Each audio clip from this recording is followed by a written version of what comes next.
right now. Tonight, I don't have a special guest, so I'm going to leave the live open to anyone that wants to join and share their opinion or statements, or if they want to ask any questions.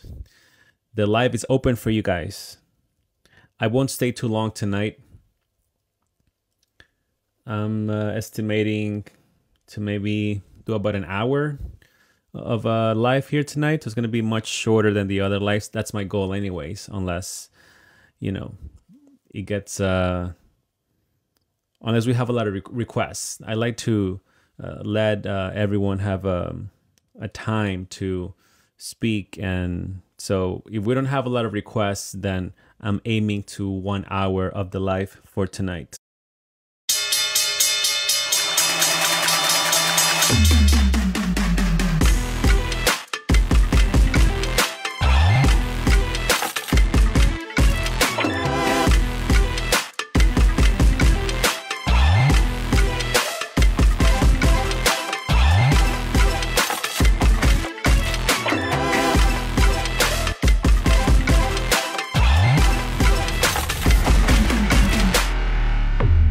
Again, I don't have a special guest tonight, so I'm leaving the live open for anyone that wants to join and share their thoughts on what's happening right now with the immigration crisis, since that's the topic for tonight. And the reason is because on the previous lives that we had, we are always sort of cutting it short because the topic is so complex and everyone has too many opinions and ways to perhaps solve this crisis and a lot of ideas. And so we can never really finish talking about it. So that's why it's totally open for anyone that wants to join and share their thoughts. The topic for tonight is immigration crisis in America. It's, as I said, very complex. And every time we have guests on the live, we always end up sort of saying we have to continue talking about it because it just never ends, right? The topic is, it can be difficult to discuss sometimes, but that's the topic for tonight, immigration crisis in America. And if you want to join, please feel free. Let me know your thoughts. Do we have a crisis? Some people think we don't have a crisis. Do you have a solution for the situation right now? What's your solution? We have P just said close the border. Yeah, we can do that, but then what do you think would happen with those that are already in here? What do you do with those? And it's easy to say let's get them all out, but we do have to be realistic that a lot of lawyers are going to be drooling about that, right? Because some of them already have some form of documentation. So it would be a little bit unrealistic to say that that's going to be removed. Blum said, yes, we do have a crisis. I agree. I believe we do have a crisis, but some don't believe we have a crisis. So that's why I'm leaving the floor open to discussion. If you think we have or we don't have a crisis, feel free to join me and tell me why. Perry said, people from 160 countries crossing the border. Yeah, I don't know the exact number of countries, but it's pretty much, we've seen reports from different nationalities of individuals crossing. P said, here's the reality. And I'm not sure, he said, I'm not sure where you're getting your information from, but I'll tell you. Okay, go ahead and tell me. He said, most of them don't have documentation. They leave it on the banks when they cross. No. You misunderstood what I said. Of course they don't have documentation. Of course they're coming undocumented. That's not what I said. By the way, I'm for closing the border 100%. What I meant to say is those that already entered the country, right? There's a number of them that already have some form of work permit, right? And so what the question is, okay, you close the border. What do you do with those that are already in here? That's the question. P said, you realize that the kids coming across have been trafficked at least 4 times previously. Perhaps, yes, absolutely. There's human trafficking going on, and it's a shame. and it's I got to be careful what I say here because I want to protect the life. But it's a shame. It's a true shame that the mainstream media has been promoting this nonsense, and the Democrats have been supporting it. So absolutely correct on that. P said you stop giving them $1,500 a month per kid. You cut off their food stamps. Yes, P, again, that's in a perfect world, right? In a perfect world, you will come in, you cut all the benefits off, and you get them out. That's the perfect world. But we're not in a perfect world. We have the other side, right? Which are the Democrats. And so they're going to say they have the right. You can't do that. Boom, lawsuit. The lawyers are going to be, they're going to be running up and down because they're going to make a lot of money with this. And so things are going to be delayed and whatnot. It's not going to be that easy, I don't think. So that's the problem. For sure, the first thing should be close the border so we can at least stop the nonsense from continuing to happen. But what next? That's the complex issue. What next? James said, let them in. We need the workers. That's a difference of opinion, but I'm not sure if you watch my lives or some of my videos, but there's a lot of claims that a lot of them don't want to work, actually. They just want to get help. R said, immigration means you took over Native American lands. You're living in the past. We're living in the present. At least I am. I want to focus on what's happening right now. E said, who's getting $1,500 per kid? I'm not exactly sure about $1,500 per kid. That was, I didn't say that. I was just reading what P commented. But I had some guests that work for the federal government and have shared that they do get benefits from the federal government and state as well. I cannot exactly know as, specifically because every state is different and I'm sure every case is different as well, but they are getting for sure some assistance. Again, we're not generalizing, right? Because we can't say all, because some are entering, some are sleeping in police stations, some are in shelters, so some.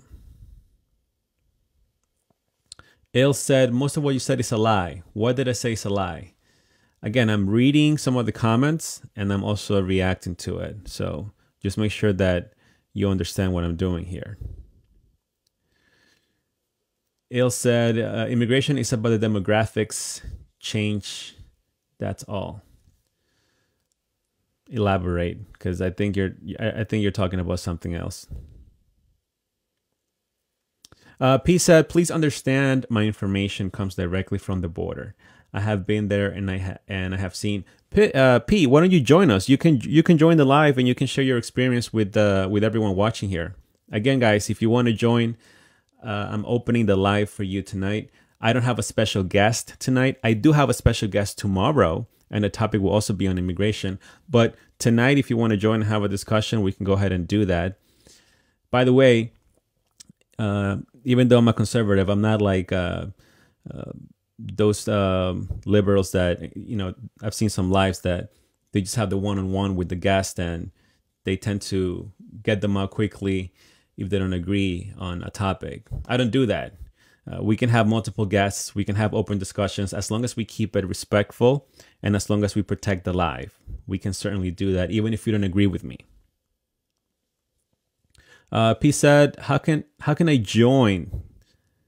Can you tell me? Okay, P, let me see if I can send you an invite. Hold on a second. There should be, I'm not sure how it looks on your end, but towards the corner at the bottom here, she said request to join. I'm not sure if you see the person's icons or somewhere in there.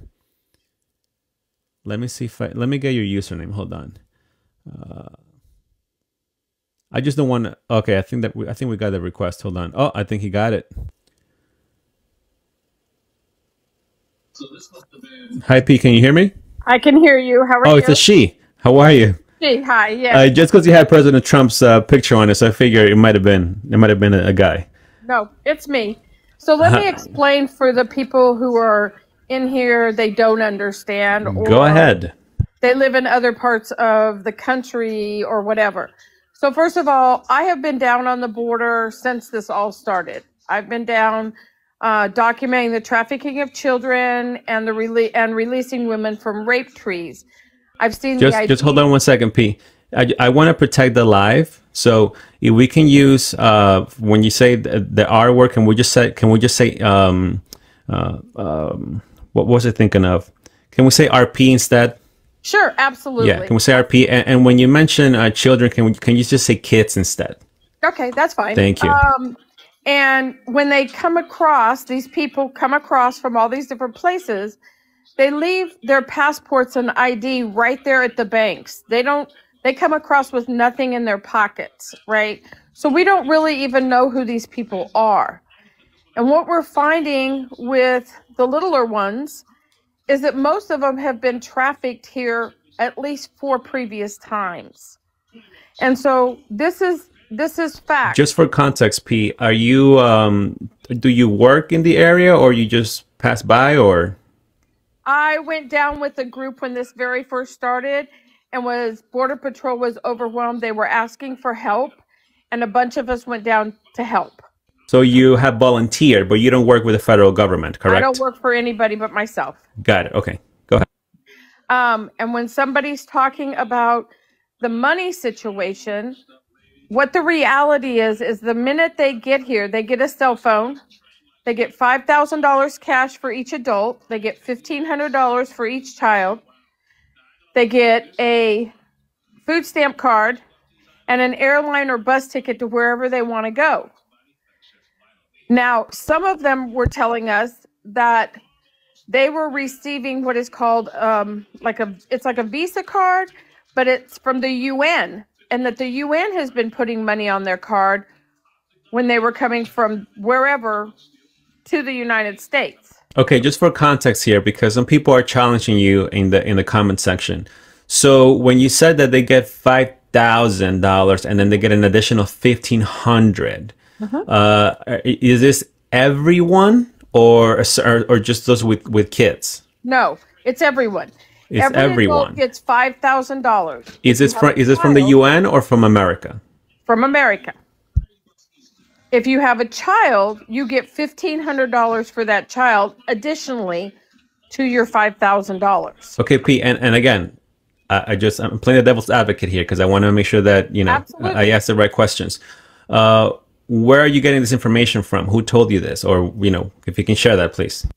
So that's coming from Border Patrol and processing, and the people that I have interviewed who have come across and received these things.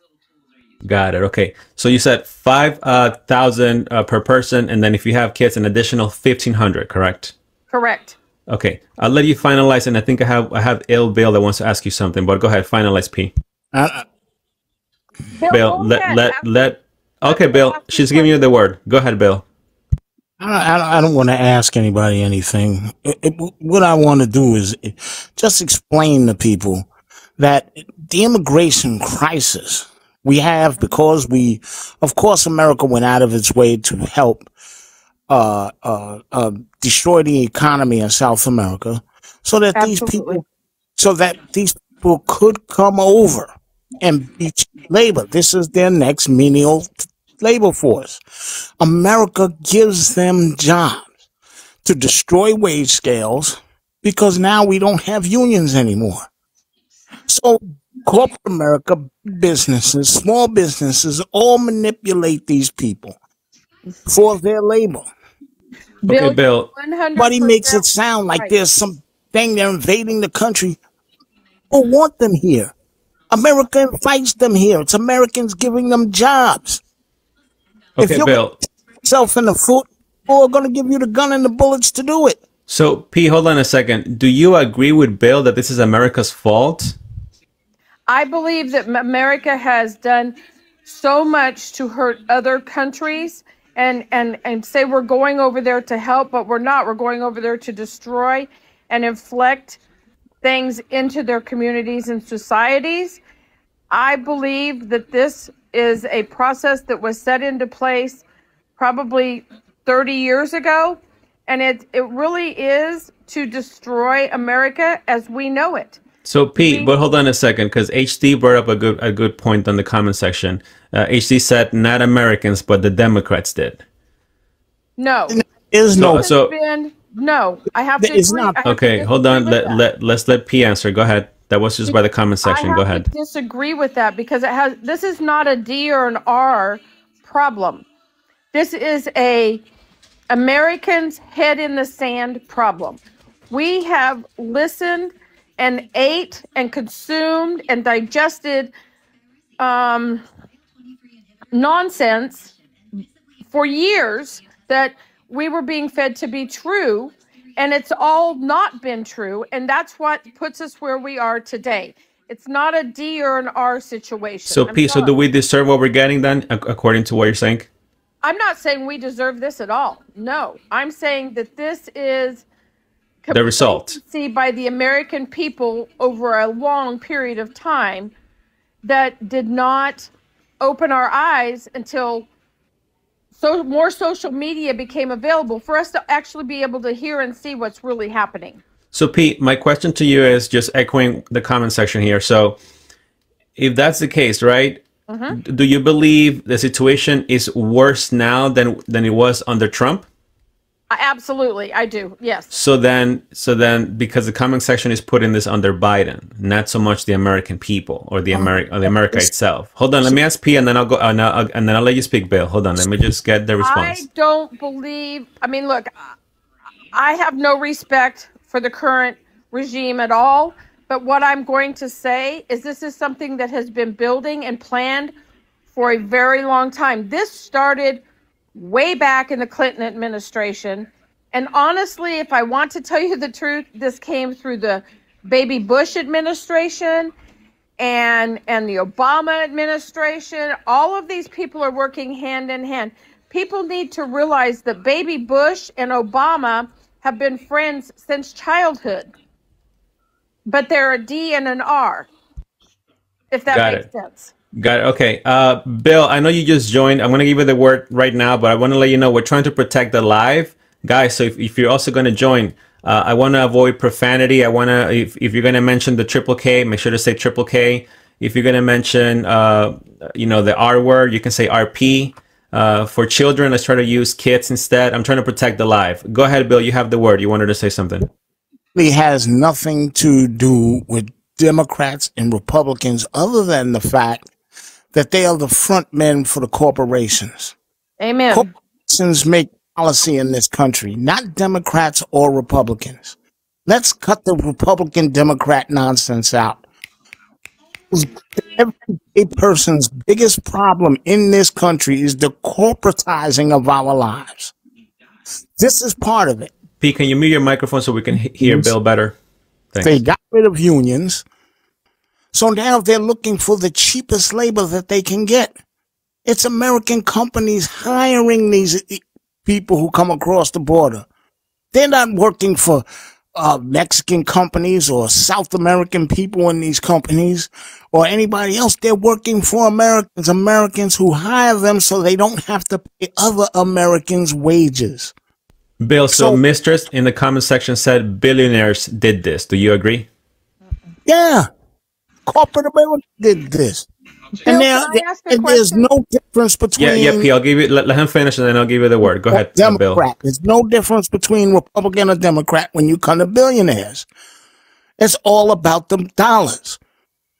And Americans are running around here blaming a bunch of people who came over here with just the shirts on their backs. They have no power to do anything. They can't. Okay, Bill. So then you're blaming the corporate America, correct? Yes. So what if you had the chance, or if you had a voice in the government? What would you do? What would you suggest to happen to these corporations? The only way to do this is to start dealing with the corporate control America has given these people. They've given it away. Citizens United decision was all about allowing dark money into our politics. The regular everyday American cannot compete with that.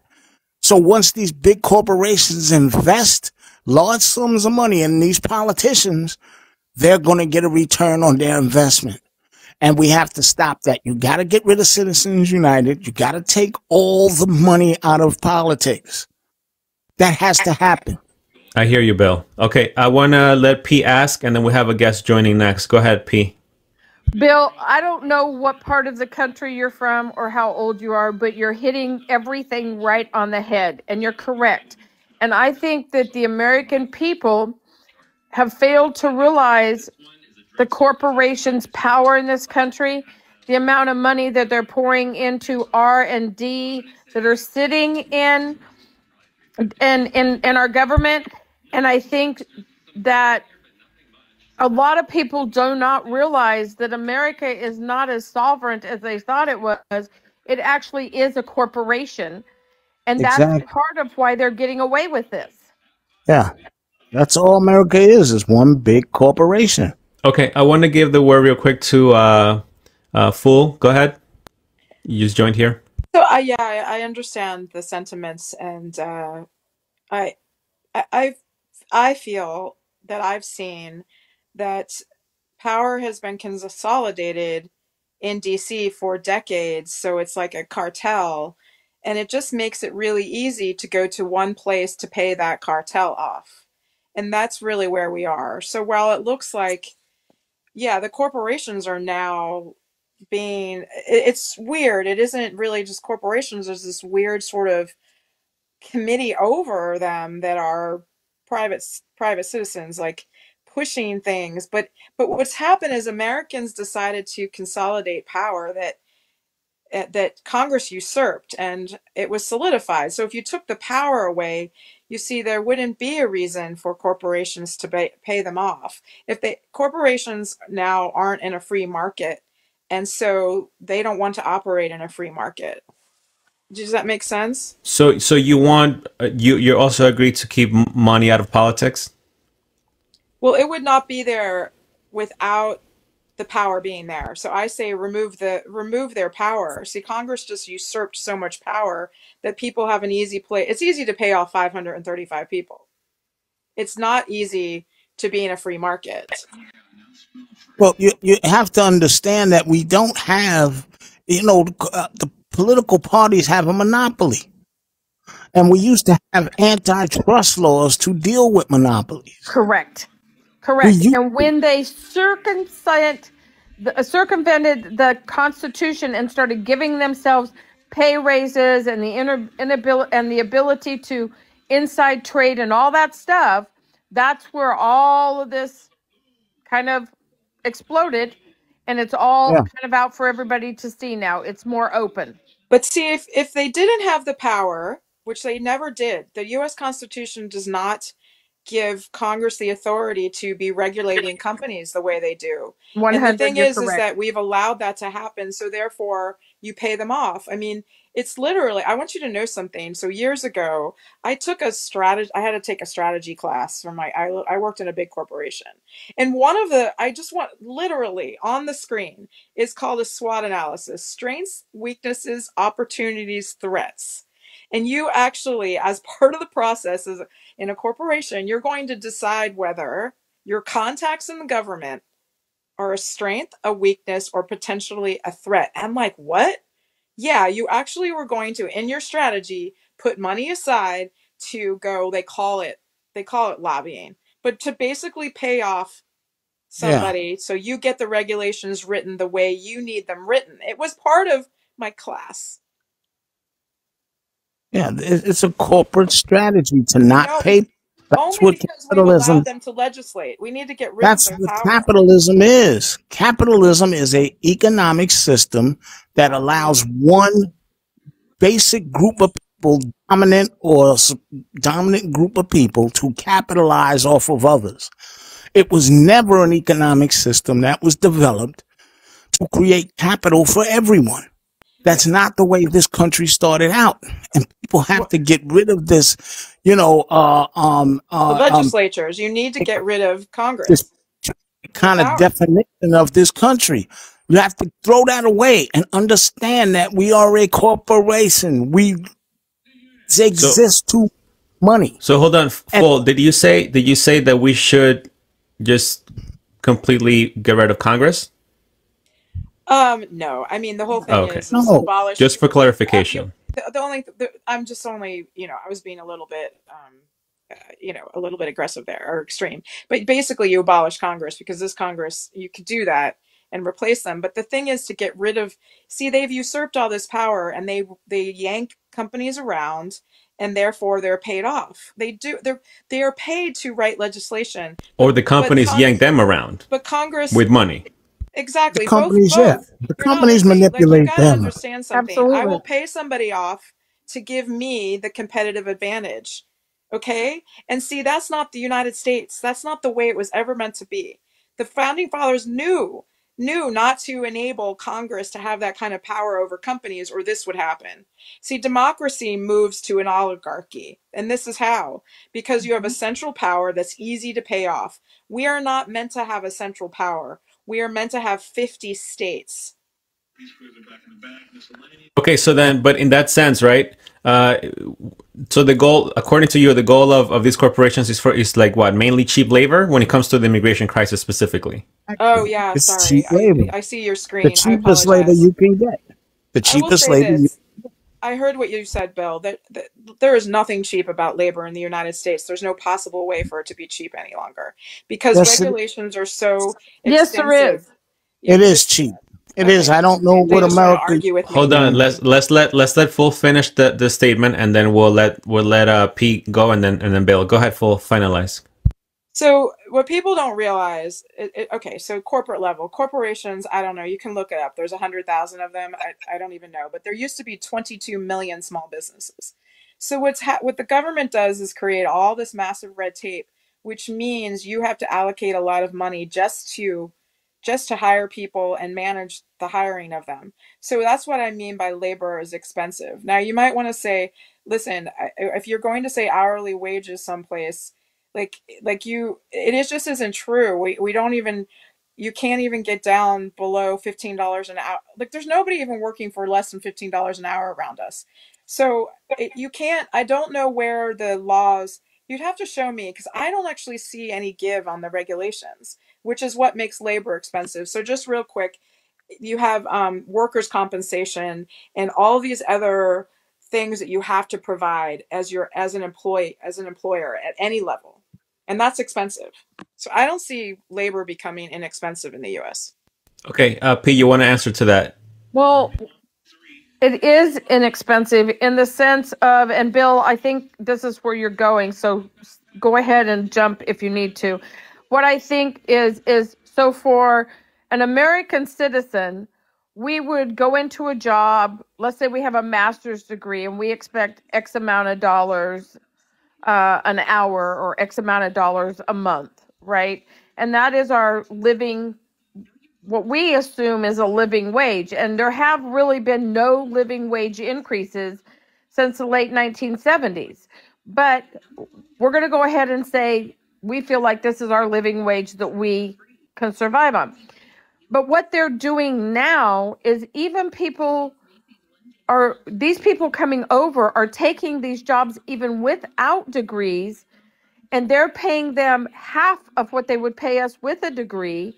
And so they're putting us out of work. The layoff for American people and the layoff right now for people with higher education is very high because organizations, corporations, companies are hiring these people that are coming over here illegally with no education at all or no degree at all, and giving them these jobs because they're saving money, and they don't have to provide them with health insurance and stuff because they don't even they're allowed currently under the current situation, and they are being pushed to hire these people and give them jobs without vetting them or without any of the stuff that used to be 5 years ago. And they don't have to give them health insurance and stuff. All of that is being picked up under Medicaid for all of these guys. Everybody that's coming over, free health insurance,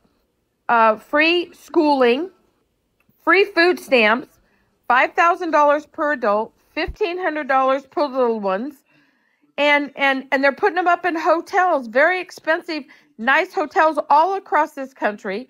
a free bus ticket or airline ticket to wherever they want to go, and they feel like they are entitled to all of this.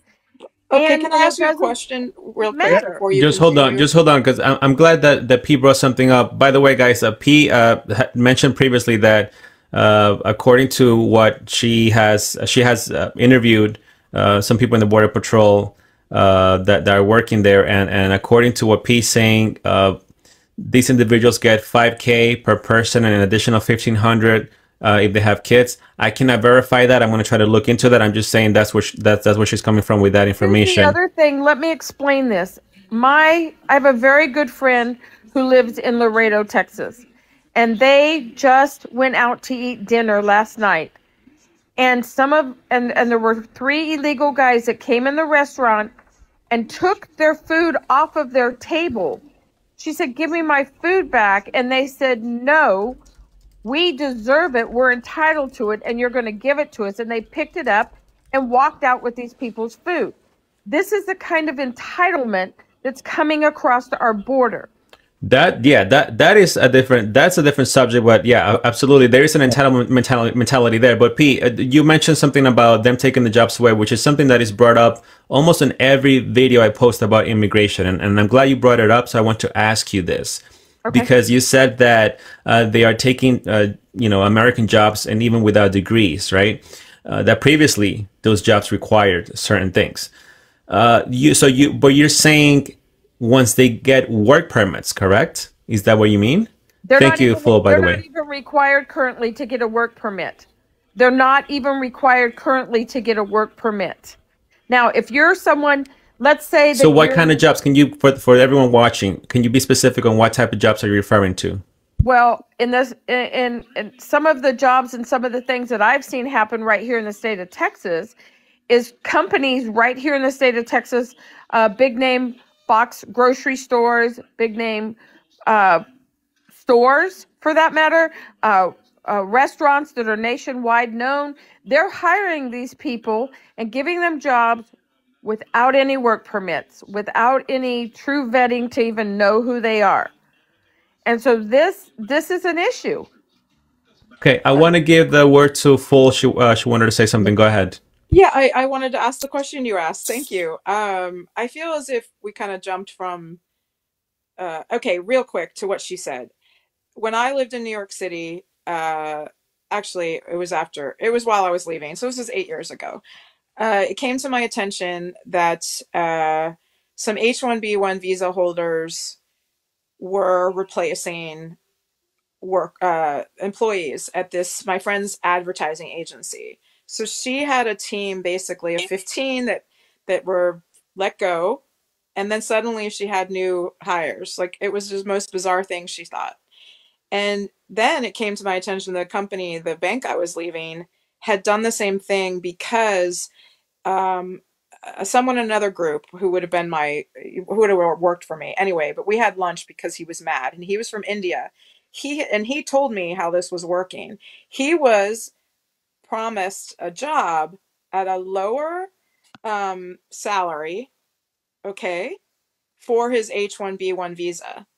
So, and then basically what the company did is then cut his salary again, and that's why he was leaving. So she's right.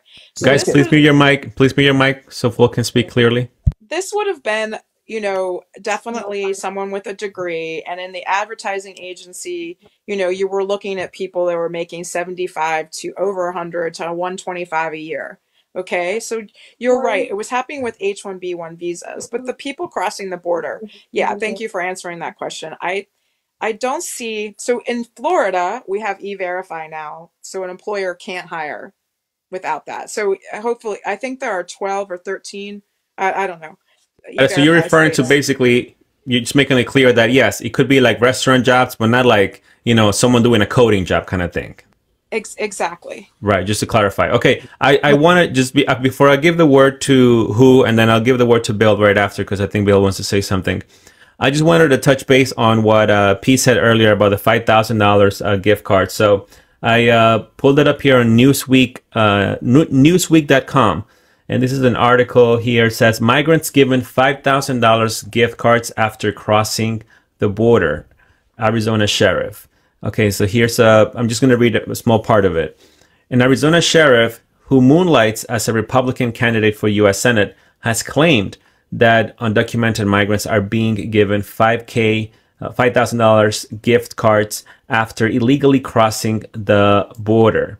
Okay, but then a little bit further in the article says, however, there does not appear to be any U.S. government program that gives undocumented migrants $5,000 gift cards. A spokesperson for the U.S. Customs and Border Protection told Newsweek via phone on Thursday that no gift cards came from the agency. I just wanted to point that out there. Okay, for those just for context. Go ahead. I'll give the word to who just joined right now, and then I'll give the word to Bill. Oh, hi. Hey, how you doing, man? How are you? I'm doing fine. I live in Connecticut, but I'm from New York City. I don't know about that $5,000 thing they're giving to them. I don't think that's true. I think Well, I just read that Custom Border said that they're not doing that. Yeah, then I don't think they are either. People talk about, oh, they're giving all these immigrants all this money. That's not the point of that. The problem with that is there's a lot of homelessness happening within the city. I mean, are you from New York? Yes, sir. New York. I am, but I don't live there anymore. Okay, well now, I mean, New York changed a lot, since I left a while ago, and then I go back there. I'm like, oh God, it's brutal.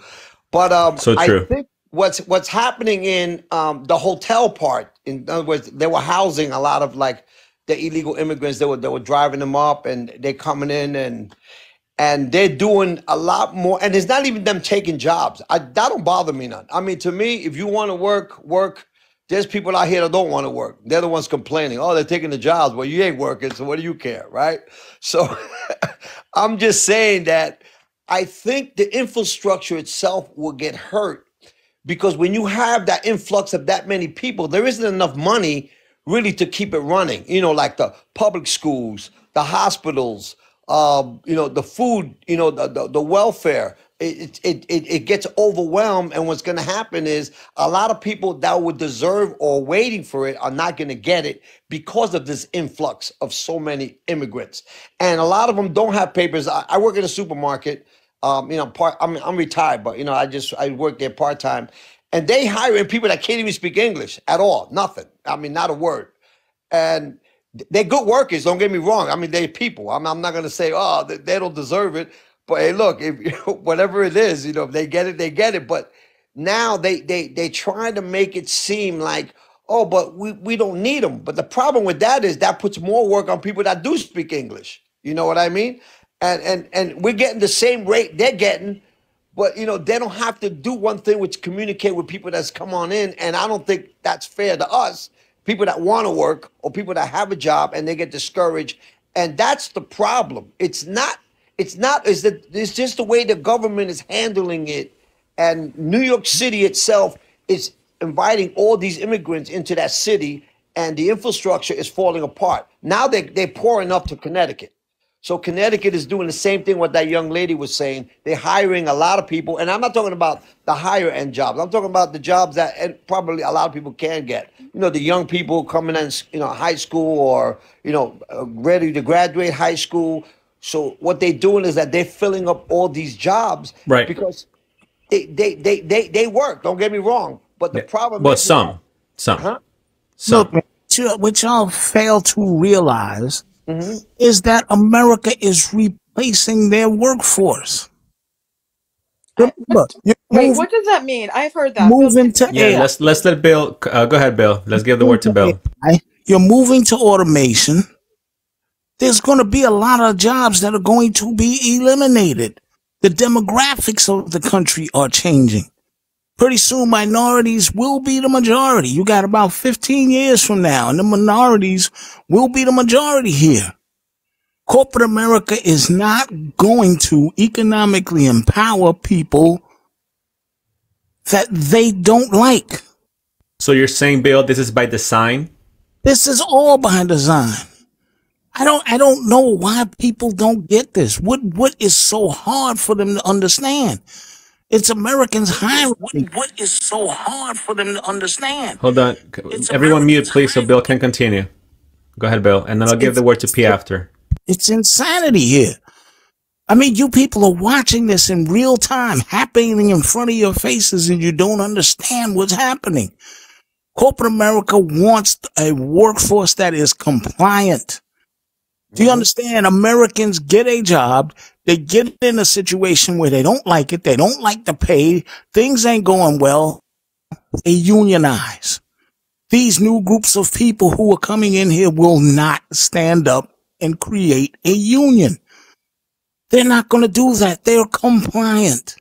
They'll just get whatever corporations give them. That's what you're saying? And exactly what this is about. And too many of y'all think Absolutely. what this is about. Hold on, Pete. Let's let Bill finish, and I'll give you the word. Go ahead, Bill. Finalize. That America's capable of doing this, but they are.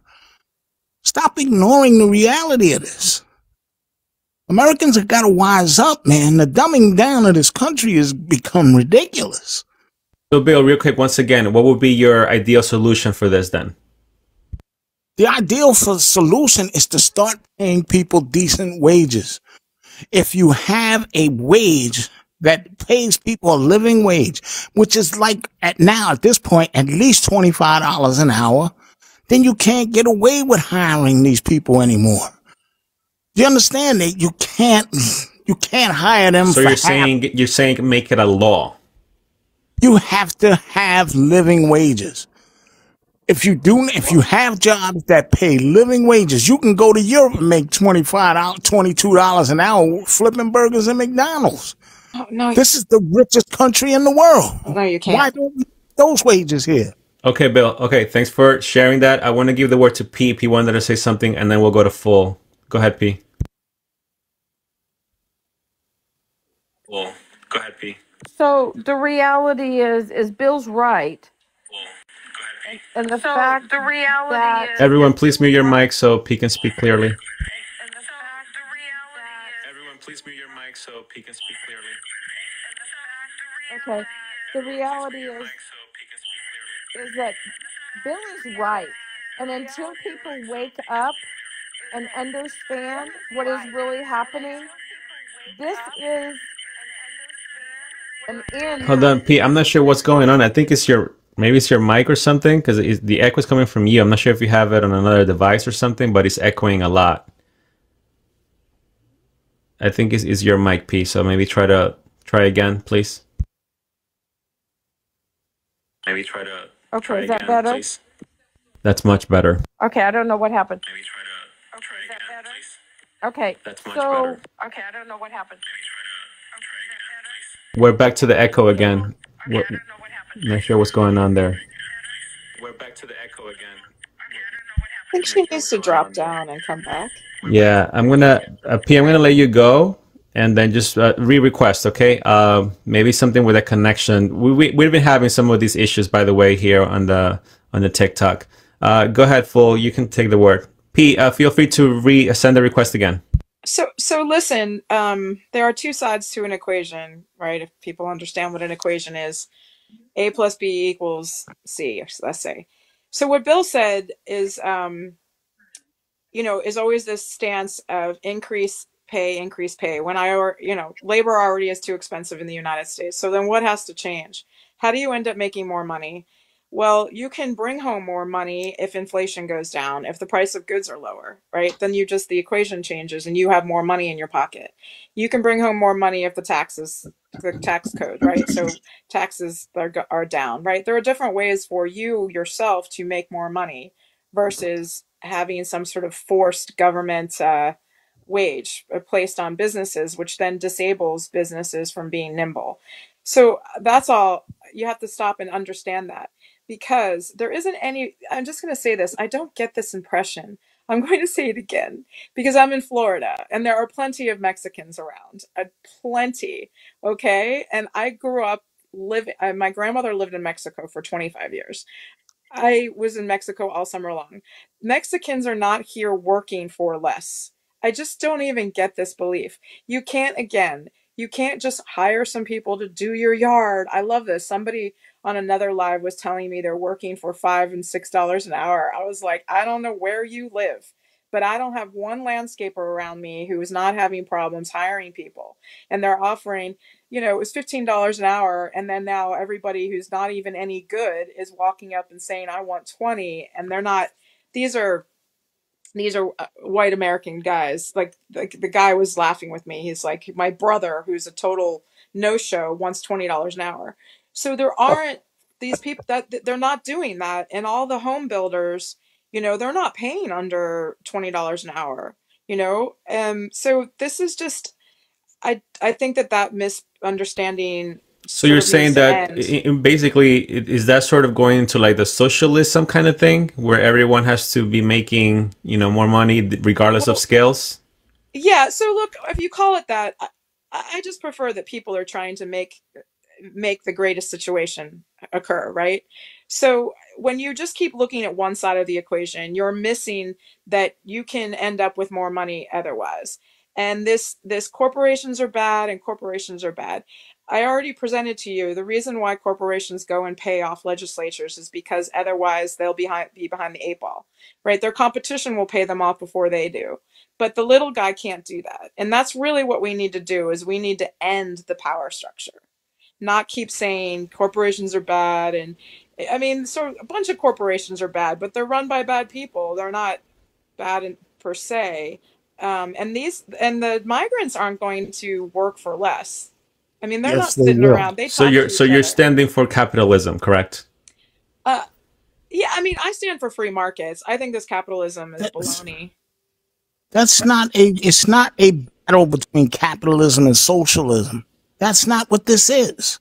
Okay, You see, hold on, this Bill. is the Hold on, Bill. I'll give you the word just because I want to give P the chance. P was waiting before, and then we'll go to Bill again. Go Let ahead. Bill go Go ahead. first. Let Okay, Bill Bill. go Go first. ahead. Go ahead, Bill. This is not a battle between socialism, capitalism, Marxism, and all of that.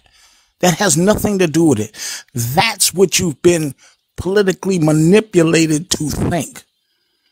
But they do make less money. I'm in New York City right now. We have a ton of non-union companies that do work for much less than what you would pay most. For instance, laborers, non-union companies pay them much less than what other laborers would make on construction sites. They make much less. $15 is the minimum. A lot of other guys are making 20, some of them making 18, stuff like that. And us guys who are in unions are making much more. But they hire these non-union companies because they hire basic immigrants, some of them who are happen to be undocumented or illegal or whatever you want to call them. Most of their labor base is them. The unions hire naturalized citizens. The people who are getting a lot of the work, which they are Xing out the unions who make good wages, are the companies that are non-union, and they hire nothing but people who are illegals. So they do work for less to have a job. To have a job. I don't know what's going on in Florida, but in New York, that's not happening. Yeah, but Bill, I mean, not to, but in New York, I mean, I was in the employment business for 25 years. The construction on that are basically the laborers. Because you have phases in construction. You have what you call laborers. Laborers do the breakdown, and then you have the second phase, which is a little bit more skill, and then you have the finish phase. Now, the finish phase are basically already taken by the union workers, and then you have the second and the That's not first true. phase are basically taken by the laborers. So, to get somebody to do, let's say, demolition, you don't need skills for that. You just gotta knock things down. So That's not before true. the That's union, not yeah, true. Hold on, Bill. Let's like who finish, and then you can okay, answer. Go but ahead. Bill, Who? the union itself, I mean, I was in the local, believe me, and the union itself used to have from laborers all the way to finished workers in that union, and they used to pay them decent wages, even flaggers and stuff. And what's happening is they're getting filled by a lot of undocumented people because they're going to do, of course, they're going to do it for less, but it's not going to be the skilled workers because a lot of them are not skilled workers. A lot of them are they're going to be doing the first phase or that second phase. They're not going to be doing the finish phase because that's really where the money's at. Right now, they need what you call the hardcore labor, which is, and that's I mean, Bill, I mean, I'm from New York, you're from New York, so we understand that. We definitely understand how construction works. And in that particular phase, that's why the unions, it's not like they're going away. They're only going to take care of who the skilled workers are, and everybody else, well, they just need them for what they need them for, and then they go on because it's not going to be for that. Not everybody is skilled. I mean, everybody's not a plumber, they're not electricians. Yeah, but that's not true. You have a lot of these sites that are opening up doing all non-union work, and most of the people who get those jobs, whether it's plumbers, carpenters, tin knockers, even now, you even have the steam pipe fitters who are coming in and non-union, and they're doing it with people who are making much less, and a lot of them are undocumented people. Absolutely, Bill. You're right. You're absolutely right. And I've seen this. I'm on these sites. A lot of the sites I work on are what they call where you have union and non-union on there working now. Open. So you're saying that people that were does somebody, just let me ask who these people are. So you're saying that there is a construction company that has union heads that know undocumented, so whatever, they're not even aliens, they're undocumented immigrants are working, but the unions aren't doing anything because the unions stay quiet. Why? No, the unions aren't staying quiet. It's just that they're not giving the jobs to union workers. Union the jobs are going to non-union companies that are doing non-union work. Let me understand this. So unions are being phased out because they pay people wages and benefits. No, I mean, I think, so listen, I understand. All right. So in New York, like I had to come across unions regularly on a regular basis because I worked in entertainment, ABC News, and all of the people, there was a whole union that could touch certain things. They were radically overpaid. So I'm only saying that because, see, the United States, this is interesting. Americans are seen as far more wealthy than the rest of the world. And so then having your standard of living come down is to be expected. That's what the rest of the world is looking at you like. And so when you're saying what you're saying, it's kind of like these guys are overpaid because you're making our products. I didn't say anybody was overpaid. You're making our what I'm saying is our cars are too they expensive. have attacked the unions in America in general. Because they're so expensive. They're not too expensive. Yeah, they are, because our cars are too expensive. They just want profit margin. Too expensive. They want profit margin. No, that's Bill, what it is. Well, products are too expensive. It's all about profit margin. Now I can put up an 80-story building, non-union, cheaper than I can put it up with a union because I have to pay benefits into their benefits package as well as pay their wages. Yeah, but non-union companies don't get that. So they'll give companies don't get for quantity.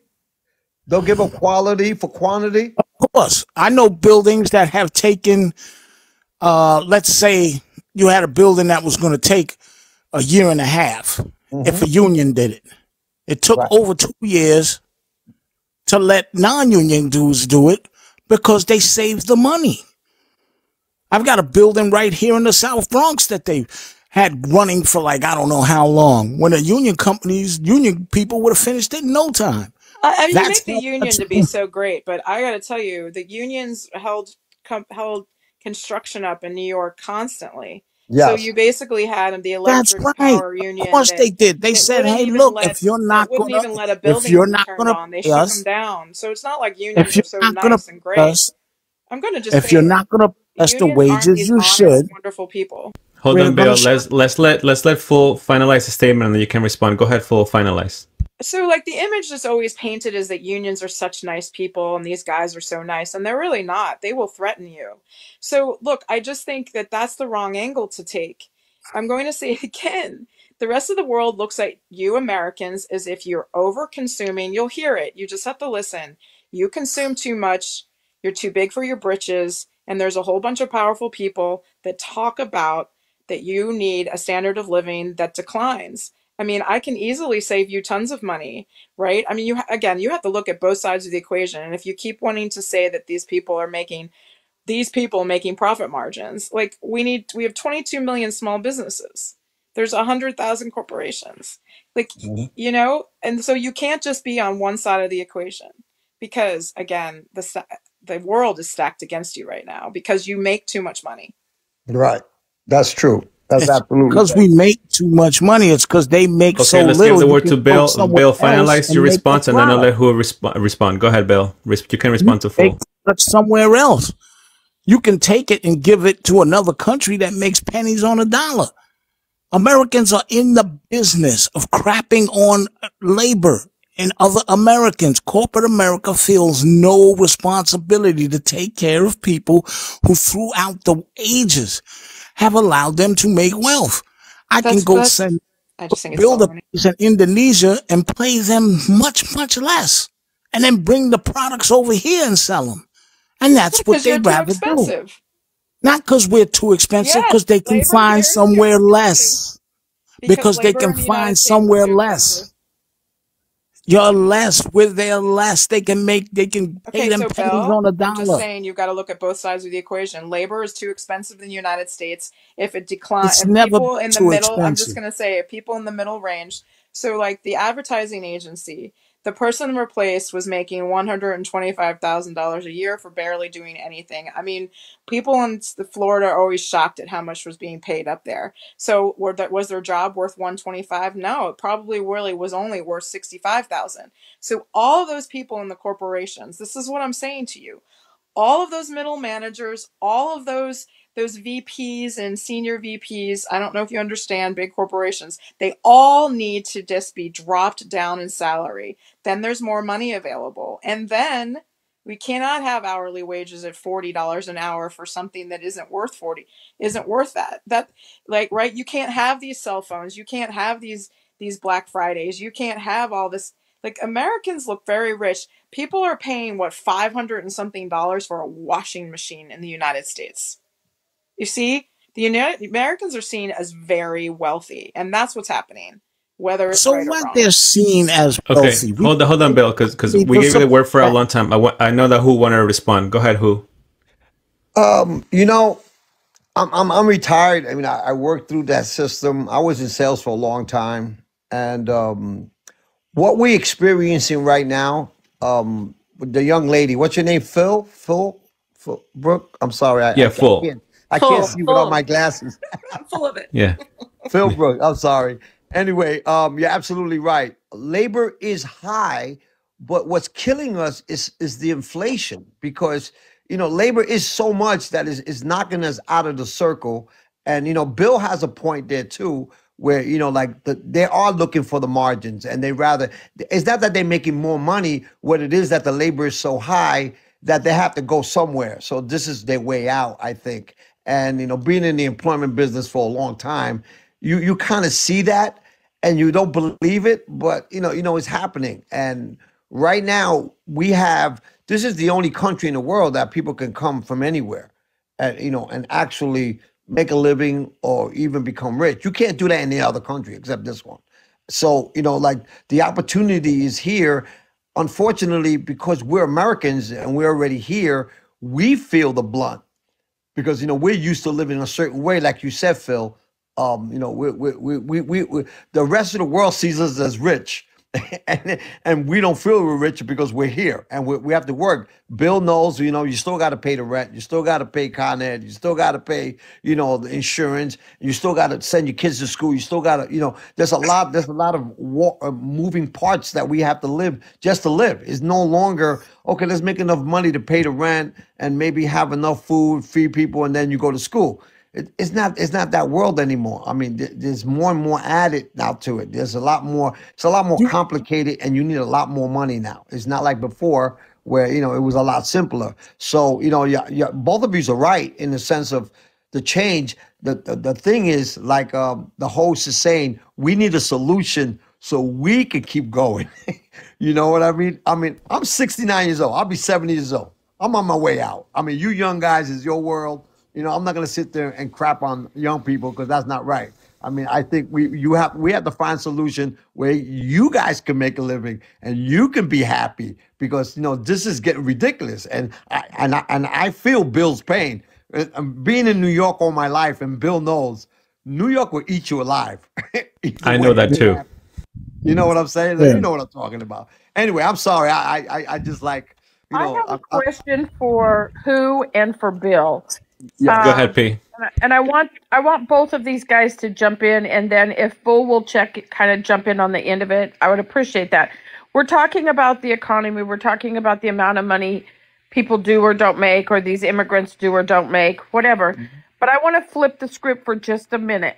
Let's talk about the healthcare situation that just was announced yesterday, that the Veterans Administration is now processing and giving care to these illegal immigrants coming into our country while denying care to our veterans. And veterans are being put in New York City, because you guys are there, so this is coming out of New York City.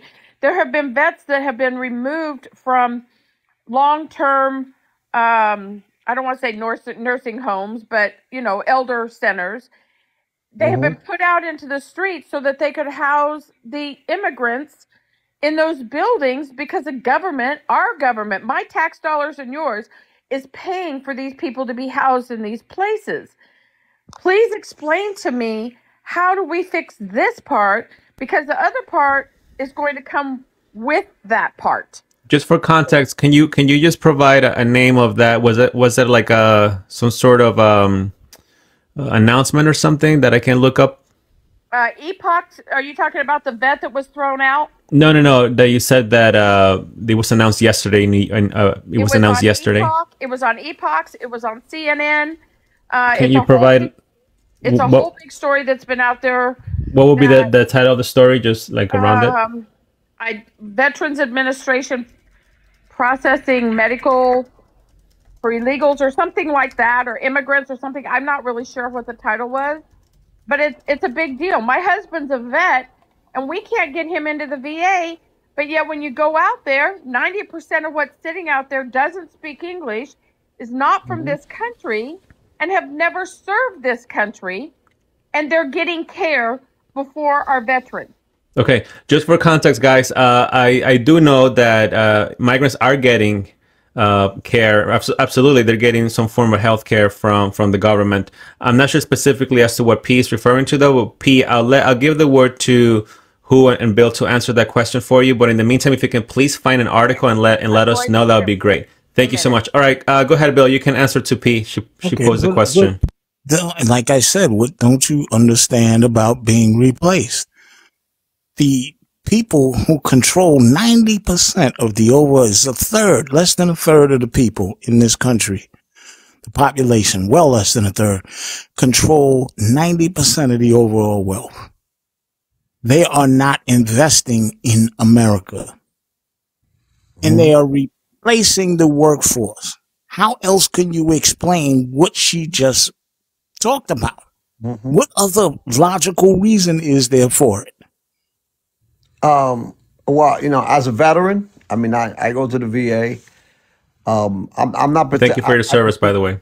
Yeah, thanks, man. I'm a Vietnam veteran, so coming back from Vietnam, I mean, the VA came a long way in sense of really good service. Before it was horrible. First coming out, it was brutal.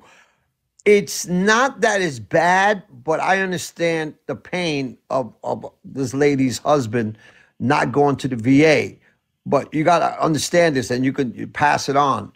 If you're a veteran, you can go anywhere in the country and get service. It could be in that area. That's possible. But if you can't get it in New York, you can go to New Jersey. If you can't go to New Jersey, you can go, anywhere else.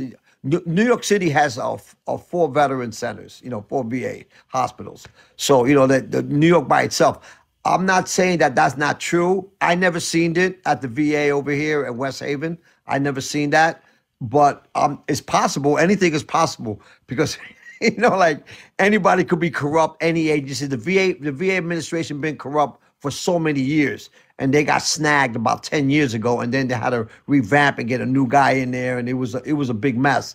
And as a veteran, a lot of veterans don't get involved in what's going on at the VA. So that's why they can get away with a lot of stuff, because a lot of veterans just don't go. They don't care. Okay, I'm a veteran. I did my time, and that's it. And the VA will give them whatever, especially disabled vets. A disabled vet that's collecting anywhere like 50 to 80 to 100% disability is making more than enough money to live on. I mean, you're getting 100%, you're looking at $3,500 a month. I mean, that's just, on that besides your Social Security. So it all depends on who it is, what it is, and how much effort you put into getting it. But if you're a veteran with your DD-214, you can get to any VA hospital. You cannot be turned down as a veteran. And I'm telling you this as a vet. I mean, I'm just, I'm not color coding it. I'm not saying it's wrong. I'm not saying that you're wrong. I'm just saying that if you're a vet, you got to be there and tell people what you need from the veterans. Because if you don't tell the VA what you need, they will not tell you. And you're currently in New York, correct? Or you moved already? No, I live in Connecticut. Right. You mentioned okay. Okay. Yeah. So unfortunately, I'm not sure what happened with P. She's no longer here. If she's out there, please send a request again. I do have some questions for you, P, in regards to what you asked. Have you requested any assistance from the VA recently at all? Yeah, well, not recent. I have for years. I suffer from PTSD. I have I fell off a helicopter and I hurt my back, and I applied for disability, but I was turned down like 7 times. But after the last time I went in, and I had to go to the court, and I was denied anyway. What I saw with these young kids coming in from Iraq with one leg, a bad arm, a PTSD. I mean, mentally bad, and they wasn't even going to help them. I'm like, so who am I? I mean, I should be in back of the line. I have to wait today. To me, I'm not a selfish guy. If I can still keep moving, I'm going to keep moving. But I'm not going to sit there and fight for something knowing that the guy next to me has one leg and he ain't getting it. You know what I mean? I'd rather fight for him and let him get it than me. So hold on a second. So you said you got denied? I got denied 7 times. 7 times. Can you share how long was that? Like through what period? Oh God! It started probably like from your first denial to your last denial. From the late 90s to about like 2015 was the last time that I said, so we talking about 17 years of putting it in and getting the form. And so you applied for disability for over 15 years as a vet, 17, and you got denied 7 times. 7 times, yeah. At the end, I just say, something, I kind of fixed my own problem because I was suffering through depression for a while. And, I worked it out, I worked it out myself. And, I just had to get away. It was like a lot of pressure, raising kids, being married, the whole bit. And it was just on top. And one day I just, you lose it. You go down a rabbit hole and it's kind of hard to get out of it because, people, they want to help you, but they really don't know how. And you go to the VA and you don't know how to explain to them, what is it you feel? You can't sleep. You cry for no reason. It's crazy, right? But how can they not know? My question is, how can they not know if they work for the VA? They're supposed to know that, the veterans tend to suffer from things like this that you're mentioning. Yeah. Well, there's so many veterans that suffer from it. So it has to go kind of like in a pecking order, like who has it the worst to who has it least. I don't have it as bad as those guys. You know, like the guy that went with me the last time I went. I mean, this guy, I mean, he was missing his leg from the knee down. You know, a young guy. He was in the 20s, like 20. And he was applying also for disability. He was applying, and he got he got turned down. And I'm like, well, He this is got crazy. denied too. Yeah, they denied him. And this guy was Unbelievable. wounded in Iraq. I mean, this guy was wounded, and it's like, this is ridiculous. And this is something that you can comment on it. Now, I'm a stand-up comedian by trade. That's what I do. So me mentioning it, people like, wow, but you're a veteran. They don't. It's like everything else in life. Once you do your time, again, if you don't go to the VA and poke that bear, you'll never get anything done. When did this happen? Was a question by the comment section for that other person that you saw he got denied. What? I don't know why he got denied, but he No, was when? Do you remember when? Like around what year? Damn. It was doing it in Iraq. It was probably in the beginning of Iraq. So you're looking at what, 2005-ish or 2004-ish? No, it was later than that. It was like maybe like 2013, 2011, around that area. That. Oh, okay. So 2013-ish. Okay. So it was pretty bad when you see this kid, without the leg, and I'm pretty sure he was traumatized because like that type of experience is a really hard experience, especially if you're the one that got hurt. I mean, it's bad enough that you see somebody else get blown up, but to see yourself, and actually surviving it, it's a real, that's a shocker. And the VA it's not personal. It's what you can bring up and how you present it to the board. And a lot of times the board, and this is what I find out, a lot of times the board are not veterans. They're not veterans. They're regular civilians that, make a decision on what you should do. Like the judge that turned me down, she never been in the military. She's like, well, we'll get it down. It's a true shame that happened to you. Yeah. Because you are a hero, and all of those that you mentioned are heroes to this country, and that's a true shame. Yeah. But let me ask you this. Do you think that's still happening today, that vets are getting denied today? Yes, absolutely, without a doubt. They definitely, because, again, it's still corrupt. It's corruption because it's not whether they know you've been, like, for instance, you ever heard of the idea? Bill, I'm pretty sure you heard about it. Remember at Camp Lejeune, they had the water was, Yeah. remember that? Yeah. And I was in Camp Lejeune. I was in Camp Lejeune for a couple of years. I mean, I went from Vietnam, and then they sent me into the East Coast, and I was in Camp Lejeune for like 9 months, and then I went to overseas, and then I came back. So I was together there almost 2 years. And it was during that time, the contamination. Yeah, And, water, yeah. Yeah, and even if I put it in, so the questions they asked me, well, do you have cancer? Well, no, I don't. I mean, I have bronchiectasis, which is a lung disease, but that's not suffice enough. You know what I mean? That's not enough. You're not sick enough to qualify. You're not almost dead. Yeah, Who? exactly. So just a follow-up question for who, real quick. Those denials, right? What would be the reason they gave you, and what would be the reason the reason you think it's, what's the actual reason you think, or is it that you agree with their, with the decision? No, I mean, I don't agree with the decision. What it is that once you get denied, they give you an explanation, very long. It could be not sufficient enough. Because if I got hurt, let's say I got in the military, I was in the 70s. You know what I mean? So I got hurt like in 74, right? So in 1974, when I get hurt, they want me to give me details on how I got hurt. I don't remember what happened in 1974. I was still smoking pot. I don't remember but I remember you're getting hurt. So what I did is I requested my medical papers. And I sent that, and the medical papers would say, guy hurt, fell, was medevaced, was sent. And then, like later on, I developed the thing in the lungs, like a bronchiectasis. And, I put that file in there too. To them, it wasn't sufficient enough to give me disability.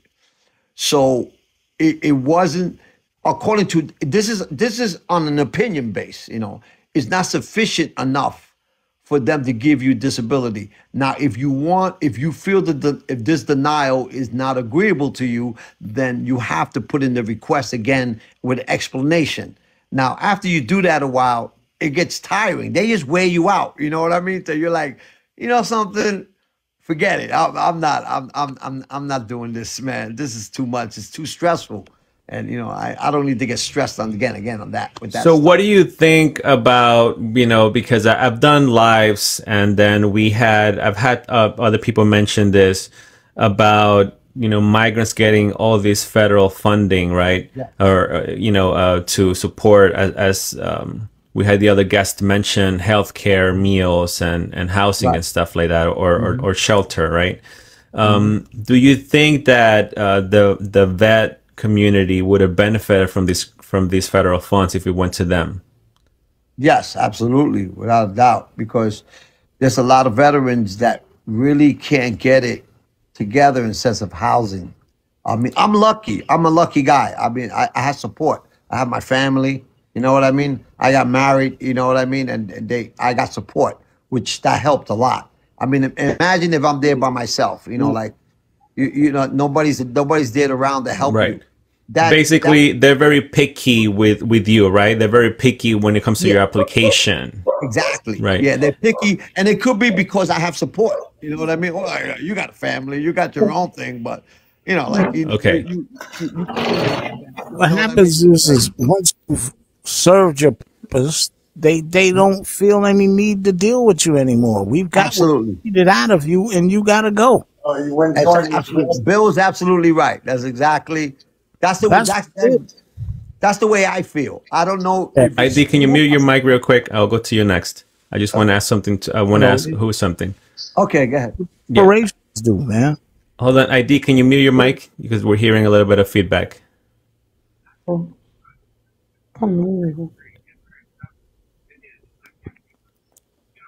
Let me just mute ID real quick. Hold on. She just ID just joined right now, but I just want to ask something to Who real quick. Yeah, Who. So, what do you think when you hear? I'm not sure if you heard stories. You probably did. Stories like this, that migrants are getting all this assistance from the federal and the state as well, wherever they are, and veterans are still getting denied, or they're struggling to get assistance from the government. It hurts me.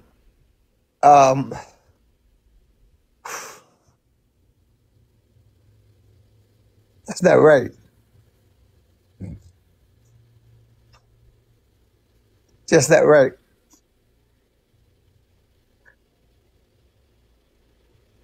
Oh, a lot of these guys. You all right? Yeah. Oh, Take it your hurts time, me Who. too. Take your time, Who. Take your time. We're My listening. father was in the military, and if he were alive, he would be incredibly hurt and upset Yeah. also for you. It's not so much helping people, but I think the tiers should be, veterans should be offered first. You know what I mean? And it doesn't mean every veteran will take the help. I'm just saying it's never offered until you search it, and sometimes people can't do that.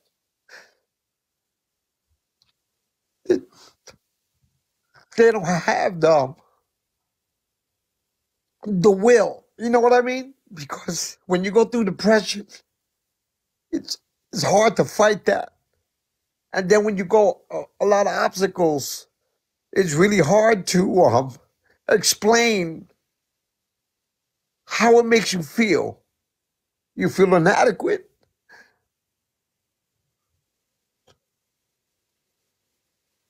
Who, I just want to share that we can all agree you are a hero to this country. And once again, thank you so much for your service.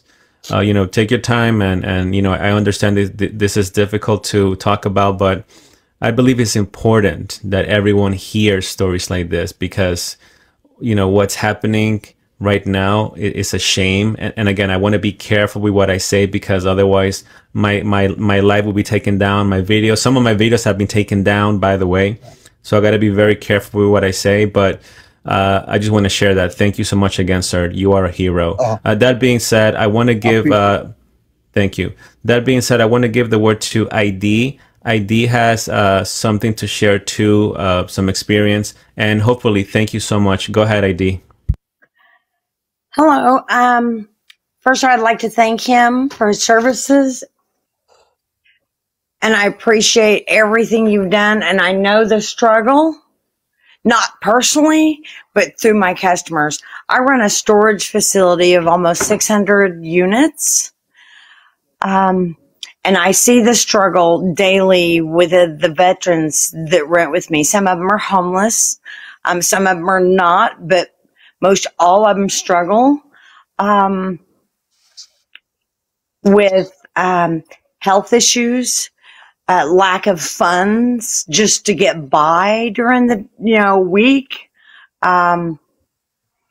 medical issues, health issues, mental issues. And it is a severe problem, and it breaks my heart. Because I see it daily, and you get to know these people, and it's bigger than what people know. It's bigger, the struggle individually, and these are like, they're my community, because I run the storage, and I've known some of them for many years.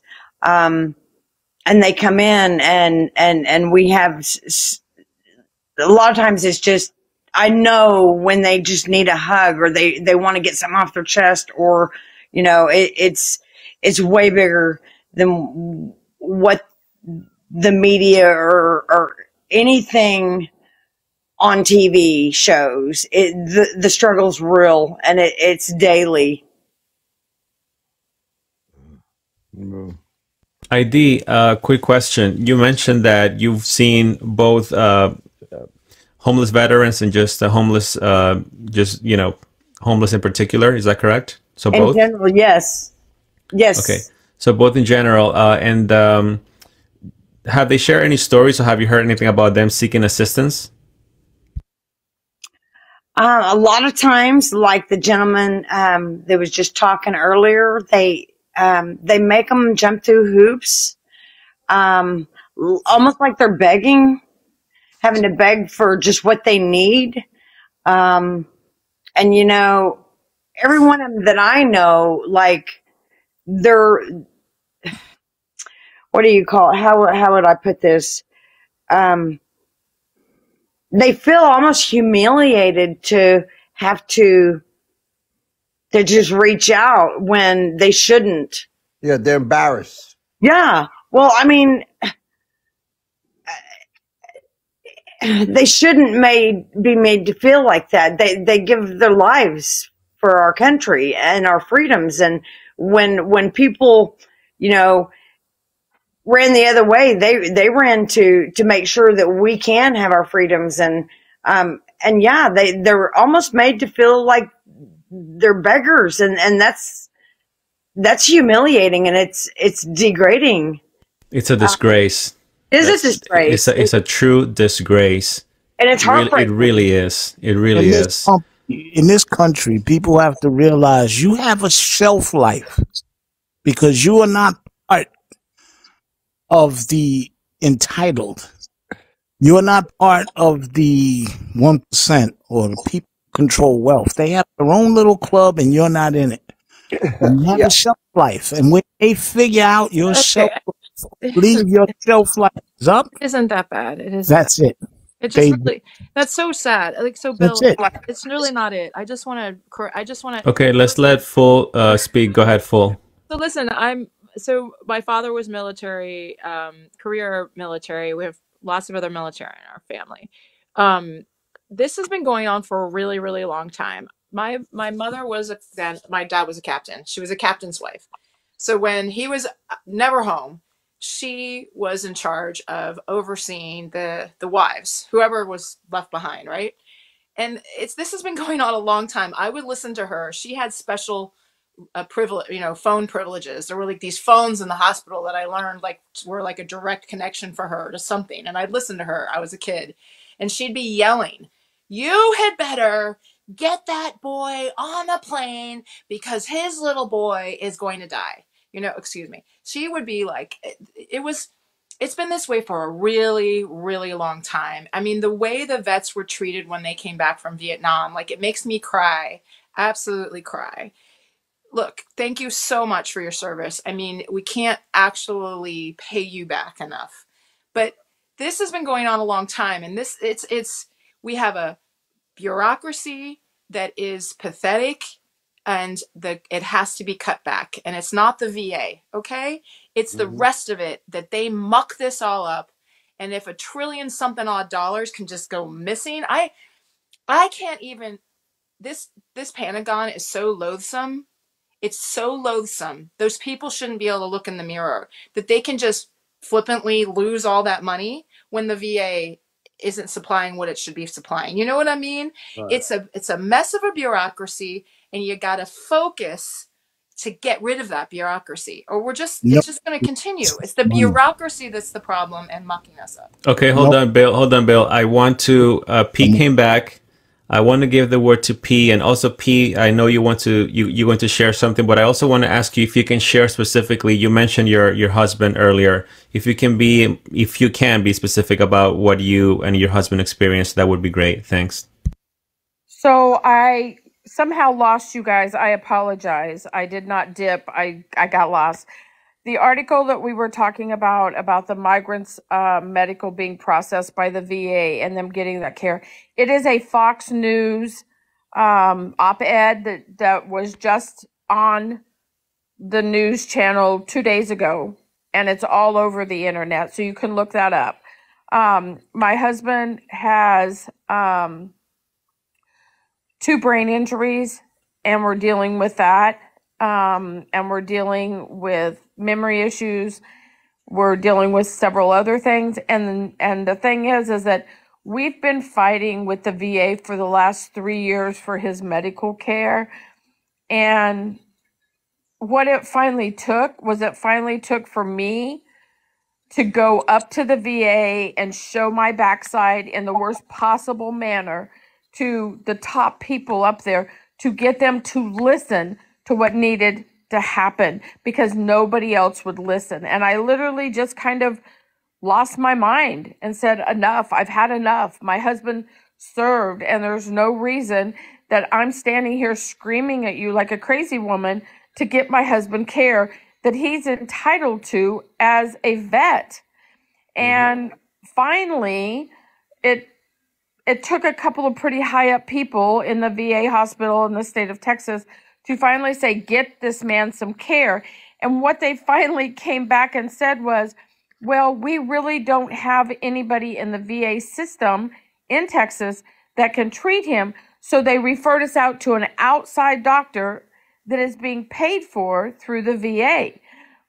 But the other comment that was made to me, which really floored me, was they don't have the capacity to care for our vets right now because they are processing these migrants and giving them medical care. Priority 1 over any vet, no matter where you served. And for all of you on here that have served, God bless you.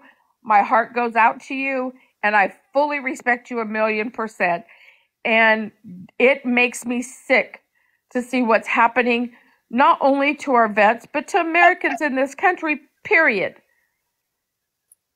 Yes. Thank you for that. Thank you, Io. I think to even get better for your husband, find yourself a representative that will represent, instead of you doing it, because the rep would actually find it. Go, if there is an American Legion anywhere where you're at, go to the American Legion and ask one of the officers there, can they help you? Because them guys, these guys are old guys. They know a lot, and what it is that a lot of veterans go through that, but because we have no representation, like myself, 17 years, I never got anything. Nothing, not a dime, nothing. And I thought I was suffering myself. But again, I had family support, and like I'm strong-willed, and I refuse to fall down. But as for your husband with the neuro, I think you go to the American Legion or anywhere, anything associated to the veterans, besides the veteran, the VA administration, so they can find you a representative that can represent your husband. They can do that a lot faster than you can, because you take it more emotional, because it's your husband, of course, and they're straight at it that way. What was your husband in the war? No, he was, when he went into the military, he went in as a Navy SEAL, went through all of Okay. that process in California, he was a Navy SEAL. But he was also part of a special program that they had at that time. My husband has been a pro bull rider most of his life, and they had a program through, he was on the West Coast, where it was like a rodeo type program, something or Right. another. Anyway, he was involved in that, ended up breaking his back, had a head injury. There's a lot that have So transpired. all that happened while he was serving, right? Yes, sir. And we're Yeah, not then getting anything for he's it. entitled for 100%. Get yourself They a won't. representative. They Get yourself won't, a because they representative. told us that they will not cover that, because they look at the stuff that he was doing for the base in connection with the military as extracurricular and not No, part all, of. all that doesn't matter as long as he was actively serving. He If was. you get hurt while you're actively serving, he's entitled to disability. I don't care if he was playing basketball, he broke his back, it doesn't matter. P, the comment section, user go away brought up a good point. What about an attorney in this case? Yes, get yourself in. Well, that's what I mean. Go to go and tell them to find you a representative. It could be an attorney.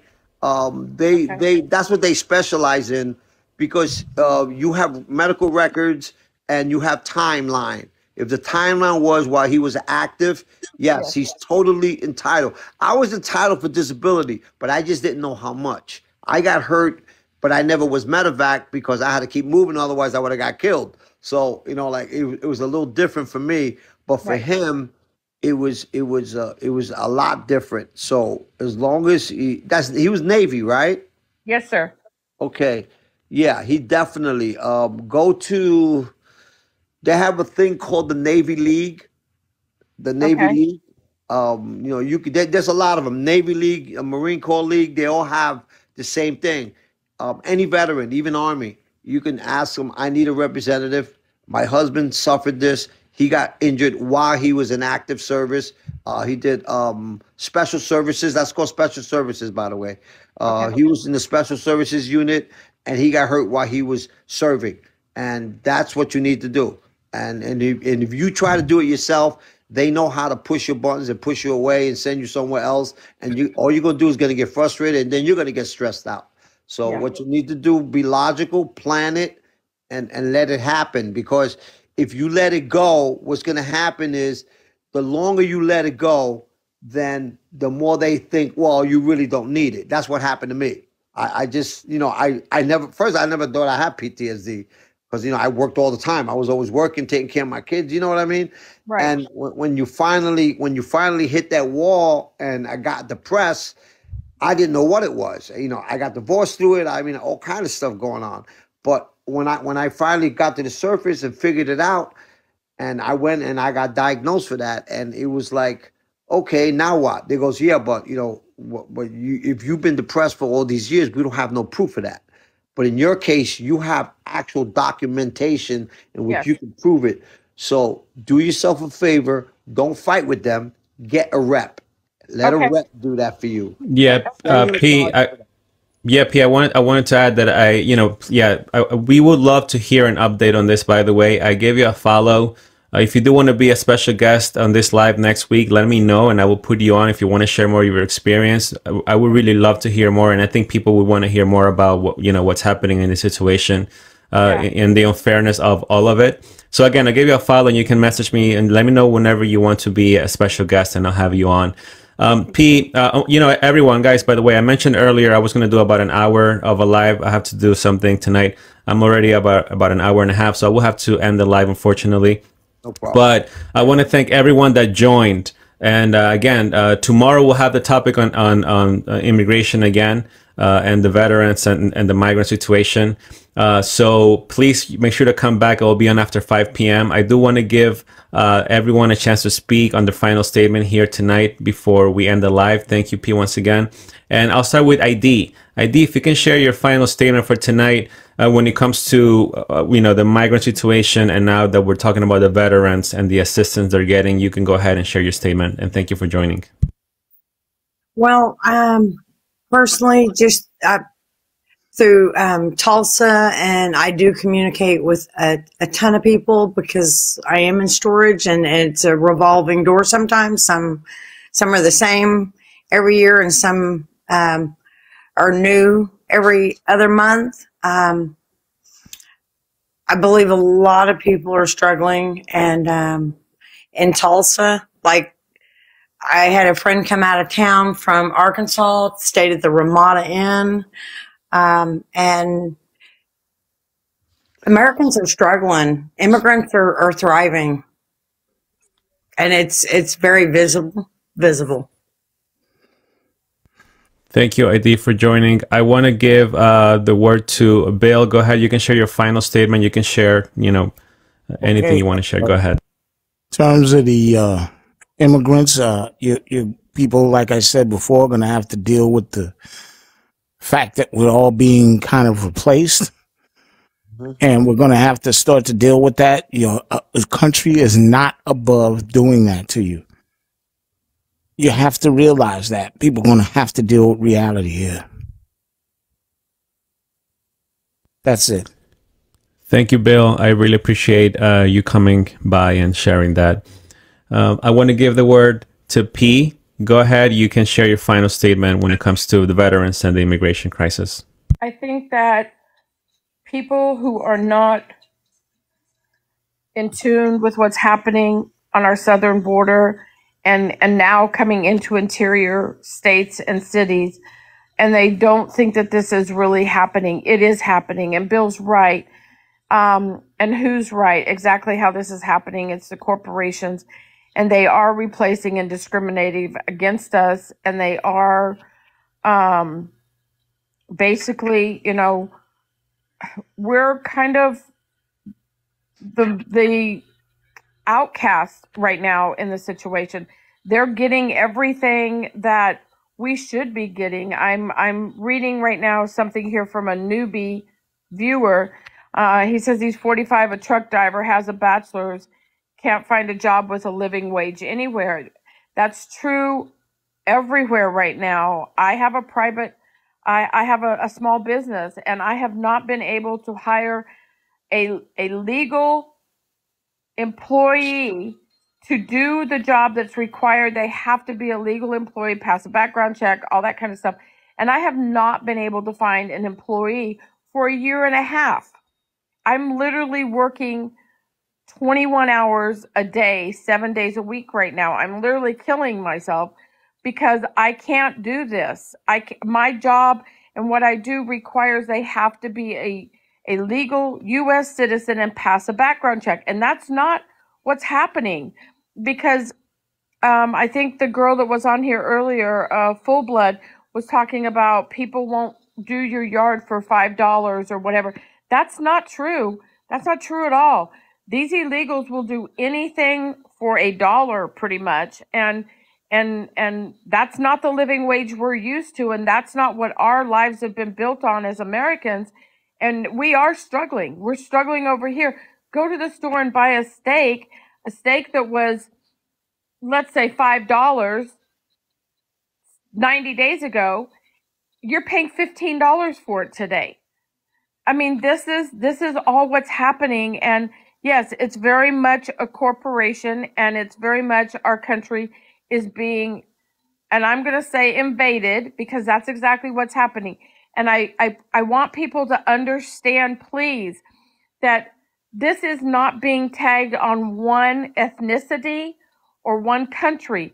There are multiple ethnicities and countries coming across this border, from Venezuela to Iran, to Iraq, to we've got Afghanistan's coming across. We've got Chinese nationalists coming across right now in large numbers. It's not just Hispanics from Mexico, and I hate when people say, "Oh, you're just having a tantrum because they're Hispanics from Mexico." They're not. Please understand, folks. The people coming across, the smallest portion of these people are Hispanics from Mexico. All these other people that are coming across from all of these other countries, and right now, whether you all are awake or not, they are all military-aged single males that are coming across right now in large numbers.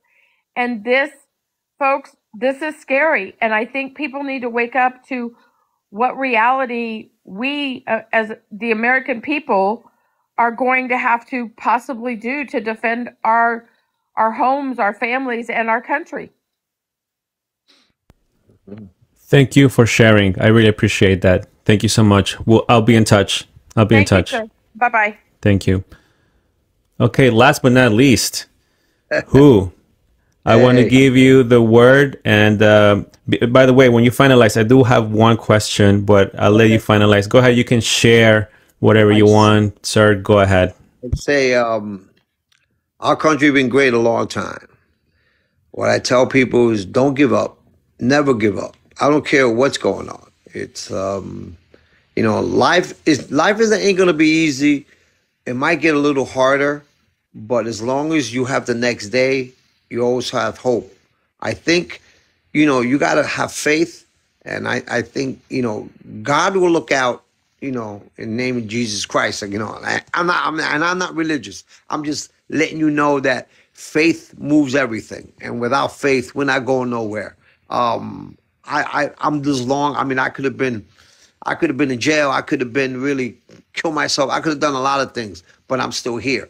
And I'm here for a reason, because I feel that we're gonna win. It's gonna be a long way, but sometimes people got to learn that from the ashes you get a phoenix. And this is what's going on. The thing about it is to survive it.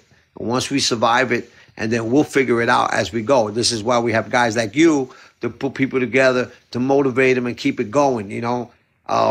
You got to stay happy. I don't care what's going on. Like, it could be the worst thing in the world, but you got to stay happy. Happy has a different energy in your body that makes you keep going. You have something to live for. If it's not your family, it's your friends. If it ain't your friends, then it's the idea of you helping the next guy. You know what I mean? But if you keep that hope and keep it going, we ain't going nowhere. You are a true hero, sir. Thank you so much. Thank you. And real quick before you leave, my last question to you. Actually, you said you're from New York. What's your take on what's happening right now with that traffic implementation, that traffic fee that they just implemented right now? Which one? The traffic reduction. I'm not. You talking about the fee that they do on the?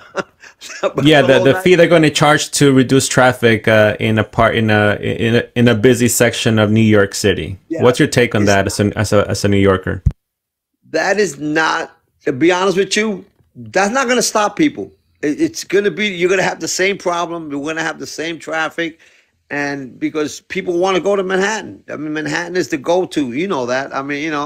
It's businesses there. New York thrives. You go to New York now, and sometimes it seems like nothing is going on. But then sometimes you go to New York, you're like, oh, what's going on around here? But New York City, I grew up in Manhattan. That's where I'm from. I'm from the Lower East Side. And New York always been that way. It's like no matter what, you could tell people, look at the rents. The rents are so high in New York and Manhattan that you figure nobody will rent, right? But there's a waiting list for renters in the city of New York. Think about it. A waiting list. So you think them implementing this is just another... I don't understand why, sir. I really don't understand. I ran away from New York and Jersey. I don't get it. I don't get it. High taxes, traffic, dirty. I don't get it. But but when you're in the mix, Could it be maybe that they just can't afford to move out of state? Could it be? dude, we see you live in New Jersey now? No, no. I'm in Nevada. I'm in the West Coast now. I Oh, you're in used the to West. be in the New Jersey, New York area. I used to Okay. be. I got out as You got very out. far away, very Yeah, you far. gotta get away. I live in Connecticut, and believe me, up here is completely night and day. I go to New York and come up here. I'm so happy I'm up here because I don't know how my friends and my family live there. It's like you guys got it, but they can't move. They can't go nowhere. They don't have money to go nowhere. Where are they gonna go? They have to put it up with. They have to put up with it. They can't have a car because it's too expensive to have a car. If you park wrong, you get towed or you get a ticket, right? You know that, right? And the implementation that they're putting in, I don't know if they put it in. Are they going to pass that this year? I think they already did, or is close to it. I have to double check the news, but I just saw it trending. I think it's everything below 59th Street or something like that. I believe it's Lower Manhattan, if I'm not mistaken. Is it? It was just passed. Pete just said that it was just passed. Okay, so if it was just passed, it probably no. I think it's anything below 59th Street. Like if you're gonna go, they're gonna charge you, but they charge you electronically. So nobody has to collect money; they just bill you. So if you're driving your car and you're going to see your mother that lives downtown, you're gonna pass that little zone, and then you're gonna get hit. Yeah, but some of the reports I was watching, a lot of people were saying that those that are traveling for commercial, they're going to pass that on to the businesses, and the businesses will pass it on to the customers, and so forth. Right. Exactly. Yeah. Right. So things will get more expensive, like It's they gonna needed get more to anyway. expensive. It's going to be exclusive. I think New York is going to go through a part where it's going to bust. Remember, I lived through it when New York was broke. Yeah, right. P said that the fee is for individuals and business vehicles. Exactly. So, Exactly. But I'm just saying, I just don't understand. I don't understand. I mean, New York, a lot of people are fleeing from New York anyway, and Jersey too. They're the top states, but there's still a lot of people there. I don't get it, man. I don't get it. Because you're from New York. That's why. Yeah, exactly. I don't understand. I don't We're get from the it. inside, and I used to love Like, New York. I traveled there recently, and I passed by Queens. Oh, okay. I was brutal. like, what is this? What part of Queens did you live in Queens? No. It's just because I went to the U.S. Open. Oh, okay. Oh, And it was near the U.S. Open area, like Flushing. maybe Flushing, yeah. Okay, yeah. I believe it was Flushing. Yeah, that's Chinese. I was like, but Chinese no, food. but I saw a lot of Hispanics around the area where no. I didn't really see too many Asians. On the east southern. See, if you go to Flushing, like towards Main Street, Yeah, Korean Chinese. All right. And if you come on the other side, going towards where you went to see the thing, Yeah. you get a lot of South Americans, Central American, Ecuadorians, Venezuelans, Yeah. but no Mexicans. I think that's the area that I went to because Yeah, okay. and I even recorded a video. I may post it. Yeah, a lot of I was like, what is this? Like, what? Oh, no, what they took happened? They What took happened all here? that. It's like going to Calle Ocho in Miami. You ever got there? I haven't been there, but let me tell you, I don't get it. I don't get just it. don't get it. Are you Puerto Rican? I'm Venezuelan American. Oh, Venezuelan. Okay. Yeah. My kids are Venezuelan. Oh, look at that. That's why she's from Caracas. Oh, wow. From- Wow, look at that. So my kids, my daughter lives in Denver, and my Okay. son lives in the city. He lives on Dykeman. So he's Puerto Rican Venezuelan. So is my daughter, and like the Venezuela. I've been to Venezuela. It was beautiful when I went. It was Yeah. I mean, they have some pretty nice areas for six sure. bolivar to the dollar when I was there. Six Yeah. bolivar to the dollar.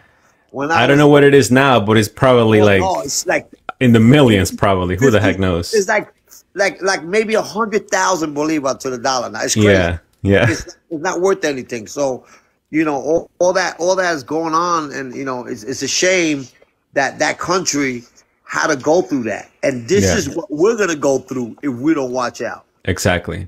But like you mentioned, and I'm glad we're ending the live on a good note, because you are right, sir. We will figure it out, and America will win at the end. We will win. You We figure it will. out, and like you got to have spirit, man. Like this is why everybody wants to come here, because it's not the money, it's just the idea that you have free will and you can make it happen if you want.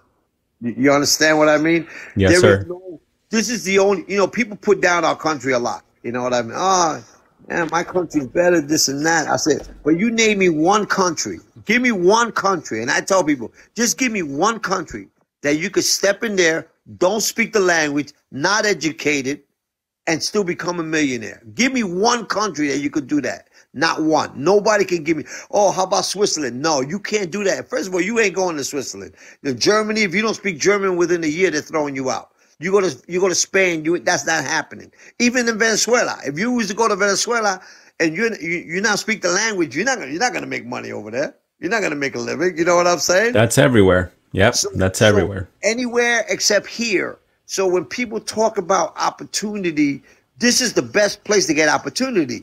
That's why we fall at a lot of places like education and things, because there's so much free will here that people want to do what they want. Some people don't want to do that. Like in some countries, you have to go to school. Over here, you don't have to. If you don't want to, you don't have to go to school. And if you're real smart, they'll just take you and use you for what they want you to use you for. They do that in Russia. They do that in China. They do that in all these countries. In this country, we all have free will. So it becomes a different task, if you know what I mean. So I know exactly what you mean. you can move anywhere you want in this country. You move Absolutely. to Vegas, right? Yep. You're up there in Nevada. You're in Vegas. Yep. I did well in New York, did well in Jersey, and I'm doing well in Vegas. Yep. Yes, because you always been a hustler. You're not gonna be the guy that's gonna sit behind. I've been hustling all my life. I don't make a lot of money, but I tell you what, I live the way I want to live, if you know what I mean. Good for you, sir. Like I said, I don't even let the VA bring me down like that. I'm like, look, you don't want to give it to me, I'll find my own way. And I did. I feel better. I mean, again, I don't know if I sound like I'm 69 years old, but I am. And, You sound younger, to be honest with you. I try to stay happy, and I do what I do for me and for my family and people around me. And I tell people, don't give up. You know why? Because opportunity is still here. Everything else can go, but the opportunity is still here. And people that don't want to make it is because they don't want to make it. I got to tell you, you are a good person. I really enjoyed talking to you.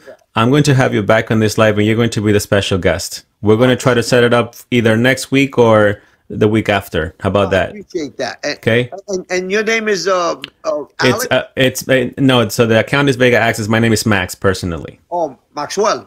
It's just Max, but yeah. Max. Okay, Yeah, Max, just you Max, got yeah. it. Thank you so much. I'll call you Venezuela. Yeah. I really appreciate you joining again. Thank you so much. And then, for sure, I'll be in touch. Thank you, everyone that watched the live. I'll be again here tomorrow. Tomorrow, the topic will be similar to today. We'll be talking about veterans and the migrant situation. I'll be on after 5:15. I have a special guest tomorrow. And we're going to talk about this topic too. So, you're welcome to come by as well. Absolutely. Everyone is. Guys, I will see you tomorrow. Thank you so much. God bless you and your family, all right? You as well. Appreciate it. Thank you, guys. Bro. Take care.